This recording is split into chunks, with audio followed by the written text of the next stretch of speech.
So I want to talk about what I noticed in hindsight. Like looking back, what I see, what I noticed that I might not have totally saw then. This one, not, idealities. I'm light and he's dark. I rest in my light. Now, if I need to tap into my dark, I can tap. Definitely, I'm very capable of tapping into my dark. But I rest in my light. I rest in my lights. So yeah, he is naturally always dark. There's no tapping into light with him. And when I tap into my dark, it's nothing to play with. It's serious. My dark is not a joke. But I rest in my light. I'm evolved, he's unevolved. I'm good, he's evil. Everything I do is for the good. Even if I gotta do something a little rough or cruel or hard, it's for the better good. You know, it is what it is. It's very likely that he knew that I was his twin flame in middle school, at least on a subconscious level. Hence why he was still drawn to me 25 plus years later. He was likely harboring animosity towards me at the same time, about me rejecting him back in middle school. Karmics don't heal. They harbor and hold on to the past. They are constantly stuck in the past. They are on a non-stop cycle of being in the past. So me rejecting him, even though I did have a boyfriend, that's probably a childhood wound of his, So yeah.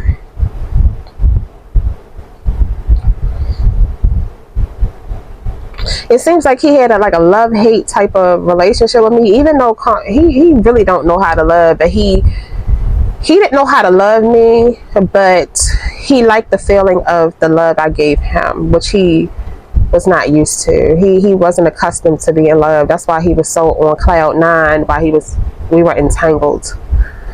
So he hated me at the same time, but he loved the way I made him feel. He loved the love. My nervousness in the beginning was my subconscious bracing me for what was about to happen. Like I subconsciously knew that, it was about to be some shit. When it first started, I knew on a subconscious level that was a nervousness. I still had to do it. There wasn't no getting around it, but I was bracing myself. Like I could feel there's something coming. The pads that I kept finding in this house, period blood equals witchcraft. They love using blood to exact spells. Period blood is very powerful with exacting spells, and he's a witch. Excuse me, he's a witch, warlock, whatever you want to call it. So him and his peoples definitely play. He had plenty of willing participants to help him with his, what he was into.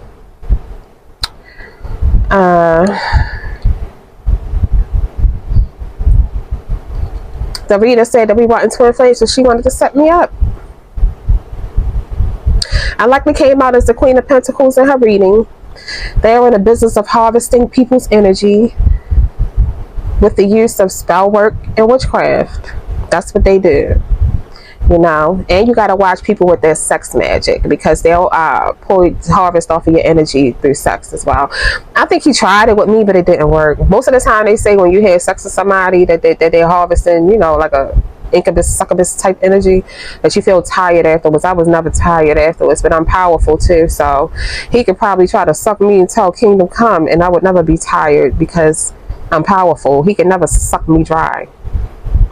So, but he definitely, I ain't gonna get into that because it's disgusting. I don't even want to think about ever even letting him touch me. But it was definitely kind of ritualistic, the way that the way that he does it, shall I say. Some people might think it's romantic, but it was very ritualistic. I'll put it that way. So back to them using, their tarot communities as the leeching pools. Don't be out here trusting these readers. When you watch tarot, look at tarot as an outsider looking in. Don't ever feel like you are a part of their collective coven or anything like that.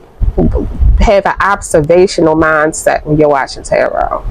And it's just for entertainment purposes. I mean, sometimes you can get messages out of it, cool, but you shouldn't make life decisions. They are not spiritual advisors.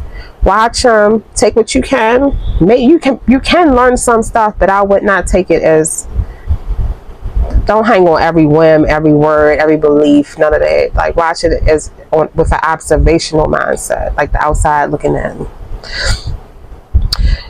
And if you see any red flags, if you see anything fishy, leave. Like, don't watch it no more. I said our dualities and what we have in common, and our commonalities, because people are always curious about twin flames. Most people say you have age gaps, like huge age gaps and stuff like that. So that's just something for people to know. I think it's important to know when you're dealing with twin flames and the information that's out there. The reader getting all excited and salivating over my energy vampire. She saw a filet mignon or a lobster tail or some shit. She was salivating so hard. The reader had a huge increase in viewers on her channel during that time frame. People heard about me and tuned in out of curiosity, including my twin Ray. He had to have saw me on them tapping into my energy. Just how he found me, my energy on her channel. So yeah, people were tuned in, watching her. Like, she felt like she was like, she had a little 15 minutes fame. Here go another one for you. But yeah, people were tuned in. Now her channel has dipped substantially since then. Her channel blew up for 2 months. The 2 months that she was reading my spiritual energy, reading my energy, is her channel blew up.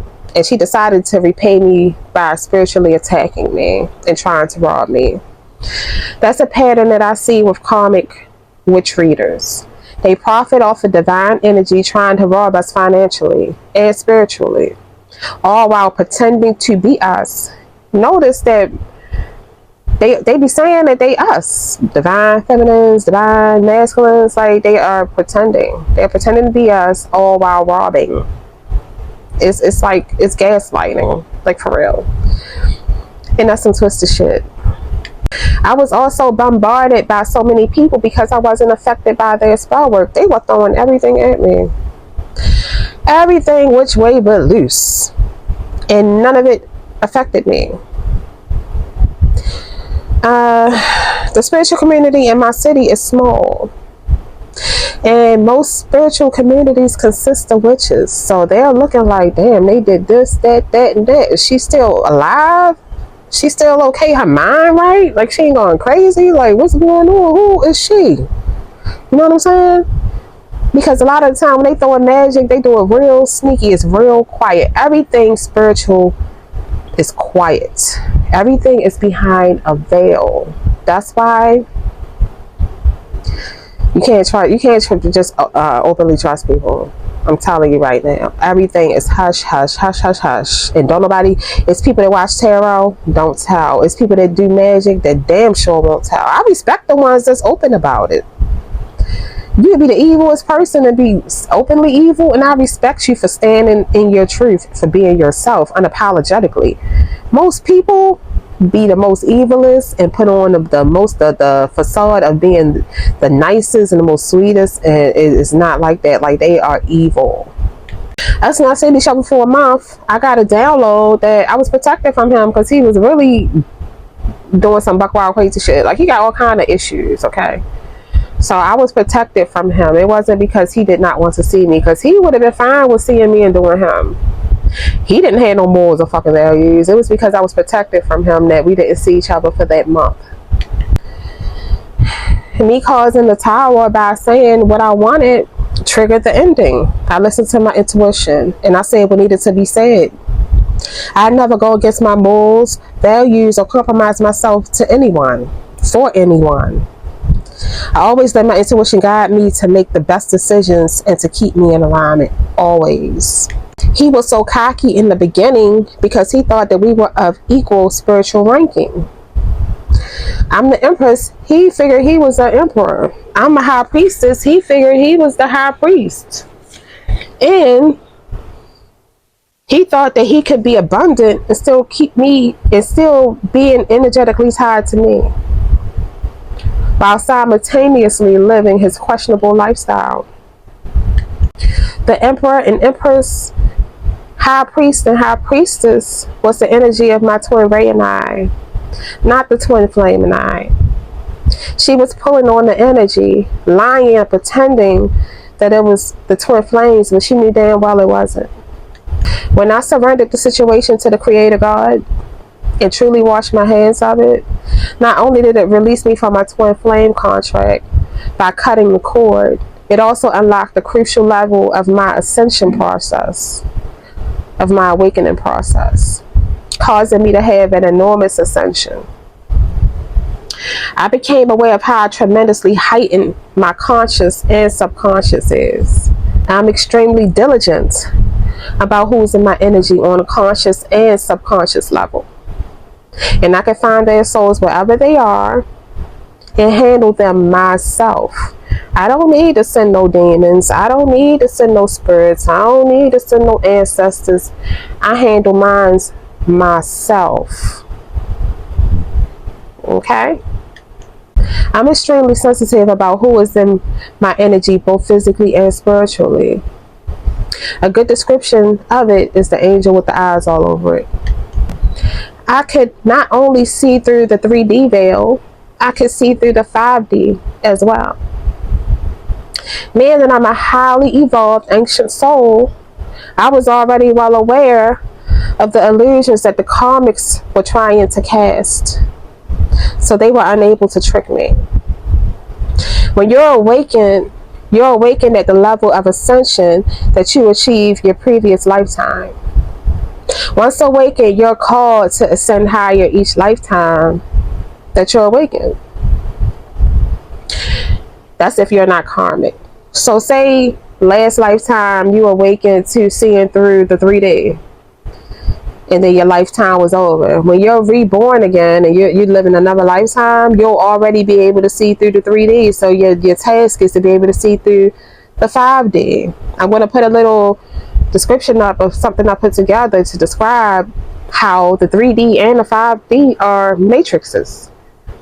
Just one is they are duality of the matrix. So one is the physical, one is the spiritual.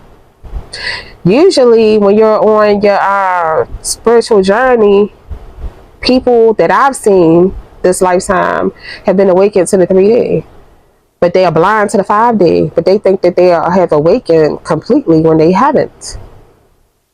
So yeah, that's another thing. When I was awakened, I was awakened already seeing through both, because I'm a evolved ancient soul. So I've already lived many. I've been around for a very to infinity long time.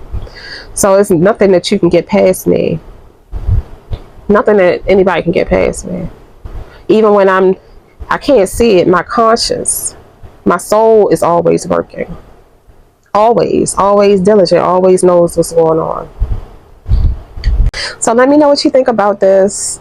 Let me know if you want me to do, another video. Let me know if, what you'd like for me to talk about next. Would you like to hear about my twin ray journey next? I think that would make the most sense. Or my awakening journey. I have a lot of, things to talk about, but let me know. Depending on how this goes, I'll see. But, like, subscribe, and share, and I'll see you guys next time.